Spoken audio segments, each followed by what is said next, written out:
اجي معايا باش تعرف على مشروع ديال لاشين جديد باش انها تصنع الشمس الاصطناعيه اللي غادي تغير المستقبل ديالنا على هذا الكوكب. هذا ماشي خيال علمي وانما بروجي علمي حقيقي سميتو Experimental Advanced Superconducting توكاماك، خدامين عليه العلماء الصينيين في انستيتيوت اوف فيزيكال ساينس في المدينه ديال خيفي، وبالضبط في المقاطعه ديال انخوي.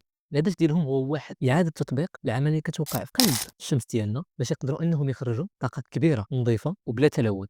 العمليه اللي كتوقع في القلب ديال الشمس ديالنا سميتها الاندماج النووي، وهذه العمليه بالضبط هي اللي مخليها شاعله ملايير السنين هذه، واللي مخليانا ما نموتوش من البرد ويبقى يصبح علينا نهار يوميا. باش نفهموا هذا البروجي خاصنا نوضحوا واحد الحاجه مهمه. الاندماج النووي ماشي هو الانشطار النووي، الانشطار النووي هو اللي شفنا النتائج ديالو المأساوية في العمليات العسكرية اللي وقعوا في هيروشيما وناكازاكي. هذه العملية كتعتمد على تقسيم الذرات الثقيلة بحال اليورانيوم، ونتيجة هذا الانقسام كتحرر طاقة كبيرة بزاف، ولكن كيخلي موراه إشعاعات نووية اللي خطيرة بزاف واللي كتعتبر قاتلة لينا حنا كبشر، وكتبقى لمدة قرون باش أنها تفكك. الاندماج النووي العكس ديال هادشي، كيعتمد على اندماج ذرات خفاف بحال الهيدروجين باش انهم يكونوا ذرات ثقيله بحال الهيليوم، والنتيجه ديال هذا الاندماج ايضا كتحرر طاقه كبيره بزاف. واللي زوين في الاندماج النووي على عكس الانشطار النووي ما كيخليش وراه اشعاعات نوويه بنفس درجه الخطوره ديال الانشطار النووي. هذه العمليه اللي يلاه شرحت هي نفس العمليه اللي كتوقع في القلب ديال الشمس ديالنا اللي مخليها شاعله لملايير السنين. دابا ممكن تسول راسك كيفاش جوج ديال الذرات صغار عن طريق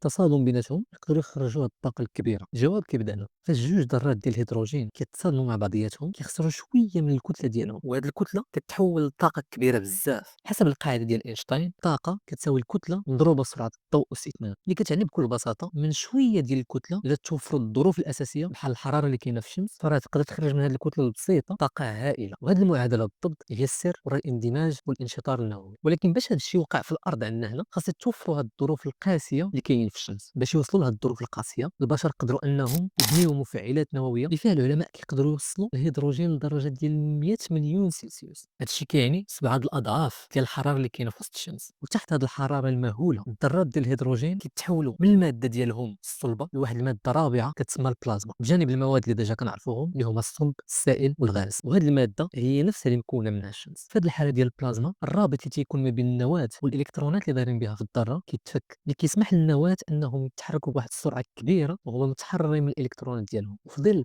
هاد السرعه المهوله اللي كتحرك بها التحرر ديالها من الالكترونات كيصادف انها كتصادم مع ذره اخرى ديال الهيدروجين، وهنا تيوقع الاندماج النووي اللي كينتج عليه طاقه كبيره. ولكن كاين مشكل خطير، هاد البلازما اللي كتكون وسط هاد المفاعلات النوويه الا طرا ومسات واحد من الحيوط ديال المفاعل النووي فغادي توقع كارثه، وهذا الشيء غادي يشكل تهديد على الحياه ديال العلماء بحد ذاتهم. هنا كيجي الدور ديال السوبر كوندكتورز. هاد الماده كتخلي الكهرباء انه يدوز من خلالها بزيرو مقاومه، وكينتج عليها واحد الحقل المغناطيسي ثابت وقوي اللي كيستعملوه العلماء باش انهم يكونتروليو البلازما وسط المفاعلات النوويه، وهذا الشيء كيخليها ما تخرجش على المسار ديالها وفي نفس الوقت تحافظ على الحاله الماديه ديالها. دابا وصلنا للانجاز، اشنو حققت لاشين بالضبط في هذا الشيء؟ لاشين قدرت انها تحتفظ بالحاله ديال البلازما اللي قلنا نفس الماده اللي مكونه بها الشمس في وسط المفاعل النووي لمده 1066 ثانيه، تقريبا 18 دقيقة. هذا رقم عمره تسجل من قبل وفايت الرقم القياسي السابق بفارق كبير اللي هو 403 سكوند. هذا ماشي غير مجرد رقم، هذا كيعني ان الطاقة النظيفة المتوفرة بسعر منخفض ما بقاش غير حلم صعيب اننا نوصلوا ليه. باش تعرف قيمة هذا الشيء، فواحد كيلوغرام من الطاقة اللي غادي يعطيك الوقود ديال الاندماج النووي غادي يخصك 10 ديال المليون كيلوغرام من الوقود الاحفوري باش انك توصل لنفس الكمية ديال الطاقة. كما كتعرف الوقود الاحفوري هو الطاقة الأساسية اللي معتمدين عليه حاليا كاع الدول باش انهم يوفروا للشعب ديالهم الطاقة اللي محتاجين. الوقود الاحفوري هو السبب ديال الاحتباس الحراري وتغير المناخ وغلاء الاسعار ديال الطاقه، ثلاثه ديال المشاكل الكبار والا بقاو بلا حل غادي تسببوا في انهيار الحضاره الانسانيه. من جهه اخرى فالاندماج النووي يوعد المستقبل فيه الكهرباء غادي يوصل لجميع انحاء الكوكب، والقرى المعزوله باثمنه منخفضه بزاف بلا ما يأذي البيئه ديالنا. مستقبل الطاقه النظيفه ما بقاش حلم بعيد وانما هدف